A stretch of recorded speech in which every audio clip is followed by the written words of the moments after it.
소리엘 대학부 공동체 이유있는 셀 조희준 자매입니다. 저는 작년 4월 일하던 학원 선생님을 통해 행복 모임을 하게 되었습니다. 그다지 모임을 계속 하고 싶진 않았지만 매주 모임 마지막 기도 제목을 말하는 시간에 다음 주에도 희준이가 행복 모임에 나올 수 있게 해달라는 기도 제목을 말하는 팀원들을 보고 도저히 거절할 수가 없어 결국 마지막까지 파이널을 하게 되었습니다. 하나님이 하셨습니다.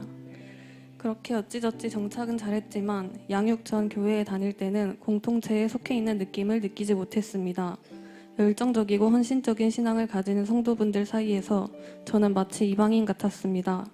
또 교회에 다닌 지 1년이 다 되어가는데도 여전히 새가족에 머물러 있는 제 모습이 부끄럽기도 했습니다.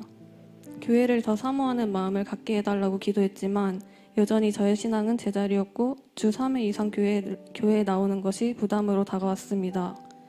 교회를 다니며 믿음은 생겼지만 하나님을 믿기 전 삶과 크게 다르지 않게 여전히 죄를 반복하고 불편한 마음으로 교회를 다니는 생활이 이어졌습니다.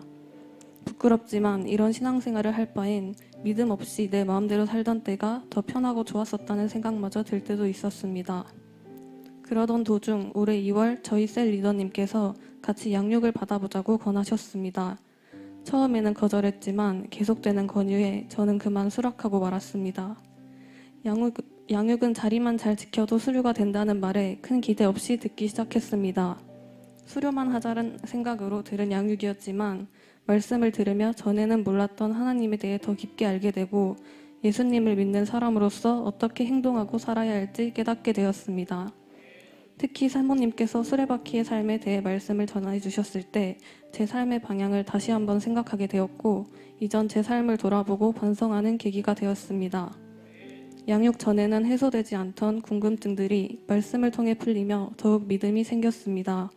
게다가 양육을 받으며 꾸준히 기도했던 어머니 주일 예배 축제 참석이라는 기도응답을 경험하는 은혜가 있었습니다. 양육을 받으면서 교회 공동체에 대한 마음도 크게 달라졌습니다. 제가 당연하게 누려온 소회가 누군가의 헌신과 섬김으로 인한 결과라는 걸 깨달았습니다. 매주 주일에 예배에 나오고 셀가족 모임에 참석하고 금요 기도회에 나오는 것이 단순히 내가 열심히 하고 잘해서가 아니라 셀가족들과 교회 공동체의 기도와 헌신 덕분이라는 것을 알게 되었습니다. 이렇게 건강한 교회 공동체의 가족으로서 같은 목표를 가지고 함께 성장할 수 있다는 것에 감사함을 느끼고 더욱 건강한 성도가 되어야겠다고 다짐했습니다. 그러기 위해서 지난 양육 12주간의 가르침을 잊지 않고 말씀을 통해 살아가겠다고 느꼈습니다. 양육반을 수료한 후 저는 6월부터 슈퍼주니어 보조교사로 섬기게 되었습니다. 이제 막 양육반을 마친 제가 과연 아이들에게 하나님 나라 가치관을 제대로 세워줄 수 있을지 헌신과 희생으로 섬길 수 있을지 걱정되고 부담되었습니다. 하지만 동시에 이 사역을 통해 하나님이 제게 부어주실 은혜를 기대하며 감사한 마음으로 차세대 사역을 시작했습니다. 주니어 예배를 드리면서 저는 큰 은혜를 경험했습니다.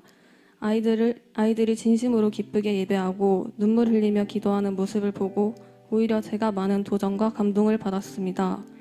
이 아이들에게 올바른 신앙을 전승해주고 가장 가치 있고 행복한 일이 무엇인지 알려주기 위해서는 나부터 성령 충만하여 하나님을 만나고 변화되어야 함을 깨닫게 되었습니다. 평소에 선교나 아울리치에 대해 큰 마음이 없었습니다. 하지만 주니어 사역을 시작하며 미래의 꿈이 선교사라고 고백하는 아이들, 그리고 아울리치를 가기 위해 따로 시간을 내어 기도하는 친구들을 보면서 그 아이들의 순수한 열정을 보게 되었습니다. 아이들의 모습에 용기 내어 이번 겨울에는 우리 슈퍼주니어 아이들과 함께 아울리치를 가기로 결단하였습니다.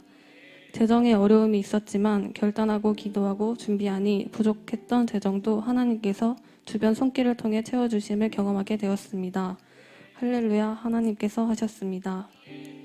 어제 처음으로 들었던 행복모임 학교에서도 깊은 은혜가 있었습니다. 그저 아무 생각 없이 참여해왔던 행복모임은 복음이 선포되고 예수님과 영접하는 영적인 현장이었습니다.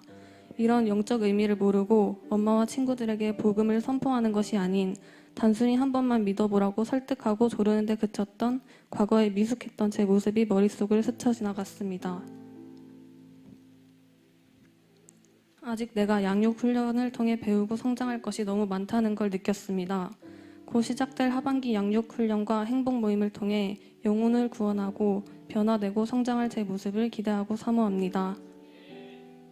그러나 이제는 너희가 죄로부터 해방되고 하나님께 종이 되어 거룩함에 이르는 열매를 맺었으니 그 마지막은 영생이라.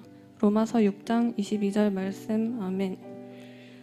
아무런 순종도 하지 않고 그저 바라기만 하는 것은 미신이나 기복신앙과 다를 바가 없다고 생각합니다. 앞으로는 교회에서만이 아닌 저희 삶 속에서 하나님의 뜻을 따라 순종하기로 결단합니다. 하나님이 일꾼이 되어 수혜자를 넘어 공급자의 삶을 살 수 있도록 달려가겠습니다. 존경하는 담임 목사님, 아직 너무 미숙하고 부족한 저를 올바른 신앙의 길로 인도해 주시고 양육 훈련을 통해 성장의 기회를 주셔서 감사합니다. 솔직히 고백하자면 아직도 목사님 설교 말씀에 아멘 하고 크게 화답하거나 큰 목소리로 통성 기도하는 것이 여전히 많이 어렵습니다. 하지만 더 간절하고 갈급한 마음으로 성령 충만을 구하고 훈련받겠습니다. 목사님의 귀한 가르침을 마음속에 새기고 더욱 성장하고 변화하여 하나님 나라와 세상에 선한 영향력을 미치는 그리스도인이 되도록 노력하겠습니다. 양육과 훈련이 있는 우리 교회로 나를 인도하시고 성장의 지름길로 나를 이끄시는 사랑하는 나의 하나님께 모든 영광 올려드립니다.